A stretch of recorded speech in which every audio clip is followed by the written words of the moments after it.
राजस्थान के चुनाव बेहद नज़दीक हैं और ऐसे में जो सीटों के बंटवारे हुए हैं, जो अदला बदलियां हुई है, जो इस दल से उस दल में लोग गए हैं, उससे काफ़ी सारी सीटें बहुत इंटरेस्टिंग हो गई है।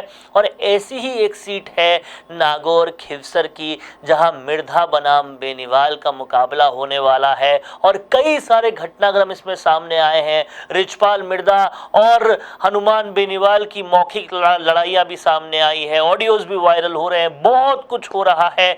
ऐसे में अब इस इलाके का क्या होने वाला है, किसका क्या हाल होने वाला है, ये बताने के लिए मैं उनके पास आया हूं जिनका विश्लेषण और जिनका सीटों पर कहीं ना कहीं भविष्यवाणी हमेशा सटीक बैठती है, क्योंकि राजस्थान की राजनीति के चाणक्य ये कहलाते हैं और एक्स कैबिनेट मिनिस्टर भी हैं, शिवसेना के प्रांत प्रभारी भी हैं। मेरे साथ चंद्रराज जी सिंह भी है। सर, जिस तरह से वो बीजेपी जिसका साथ लेकर हनुमान बेनीवाल पिछली बार ज्योति मिर्धा से जीते थे या उनकी पार्टी जीती थी, अब कहीं ना कहीं वो ज्योति मिर्धा बीजेपी में आ गई है, तो ये मुकाबला कैसे दिलचस्प होने वाला है? ये मुकाबला होगा ही नहीं। हनुमान बेनीवाल ज्योति के सामने चुनाव नहीं लड़ेंगे। मैं दोनों को राय दूंगा। आप वर्तमान में जाटों के बहुत बड़े नेता हो हनुमान जी, और ज्योति मिर्धा नाथुराम मिर्जा की पौत्री है। मैं नहीं चाहता कि आप आपस में संघर्ष हो, और बहुत सीटें हैं। ज्योति को भी जीतने दो, आप भी जीत के आओ, क्योंकि हनुमान जी की मैं बहुत चाहता हूँ, मेरे छोटे भाई की तरह। मैं उनकी इज्जत भी करता हूँ, उनकी हिम्मत की दाद भी देता हूँ, मगर किसी के बहकावे में आकर आप ऐसा कोई कदम मत उठाओ। और मैं ज्योति जी को कहता हूँ, आप भी अपने मुंह से अब हनुमान बेनीवाल का विरोध बंद कर दो। वो लड़ता अपनी राजनीति, उसकी अपनी ताकत है। चूरू, सीकर, जुनीरू कई जगह है, वो कोटा में भी एक दो जगह है। लड़ने दो, आप भी लड़ो। आमने सामने लड़ना जरूरी नहीं है, लड़ना जरूरी है। आपका कर्तव्य है कांग्रेस को हराने का, उसका कर्तव्य है रालोपा को जिताने का।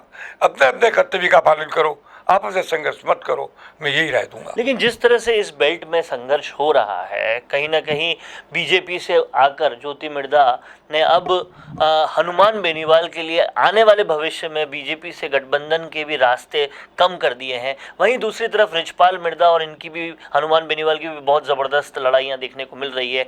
ऐसे में लगता है कि कांग्रेस के भी रास्ते अब मुश्किल हो जाएंगे। तो हनुमान बेनीवाल आने वाली राजनीति में जिस तरह से हमेशा बोल रहे थे कि कोई भी सरकार मेरे बिना नहीं बनेगी, ऐसे में कैसे गठबंधन के आसार बनेंगे? ये बोल सकता है, हनुमान बोलता है, वो अपने दिमाग से सोचता, मैं अपने दिमाग से सोचता हूँ।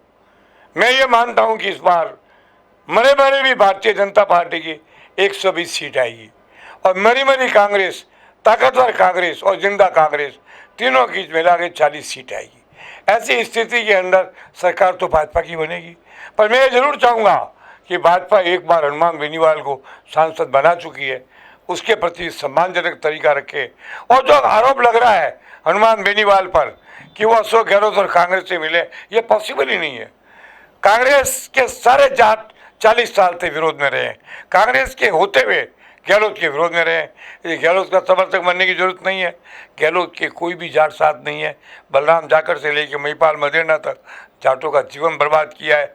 इसलिए जाट किसी भी हालत में हनुमान बेनीवाल की मदद तो करेंगे, पर अगर हनुमान बेनीवाल ने कांग्रेस के प्रति झुकाव दिखा दिया तो जाट मदद नहीं करेंगे।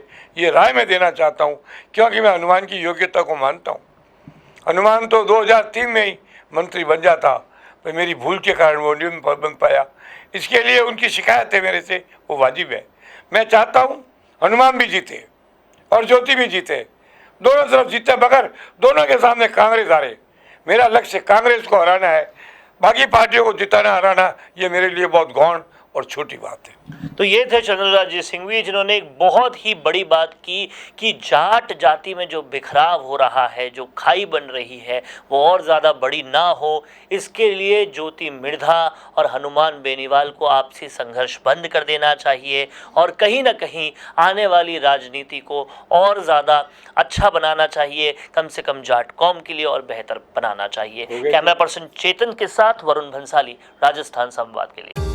मीडिया में काम करना चाहते हो लेकिन नहीं मिलती प्रैक्टिकल एजुकेशन? मीडिया का डिग्री कोर्स हो भी जाए तो होती है प्लेसमेंट में प्रॉब्लम। इंस्टीट्यूट जो सिखाते हैं इंडस्ट्री में वो कुछ काम आता ही नहीं।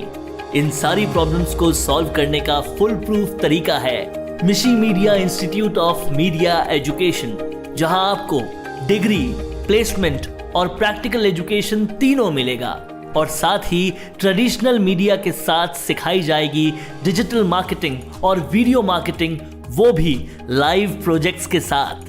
यही नहीं, मिशी मीडिया आपको डिग्री के साथ देगा डिजिटल न्यूज चैनल्स और रनिंग प्रोडक्शन हाउस में एक्सपोजर और काम करने का मौका भी।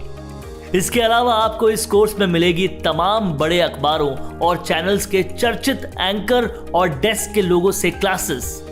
साथ ही यहाँ प्रैक्टिकल एजुकेशन देने के लिए आपको नेशनल चैनल्स के ब्यूरो चीफ रह चुके लोग और टेक्निकल टीम की मिलेगी मेंटरशिप, और ये सब कुछ मिलेगा यूजीसी अप्रूव्ड यूनिवर्सिटी की बी वॉक डिग्री के साथ। तो degree, placement, practical education, industry expert से सीखना और लाइव प्रोजेक्ट्स में काम करने के साथ सीखना, इतना सब कुछ एक साथ, और वो भी बहुत ही कॉस्ट इफेक्टिव तरीके से।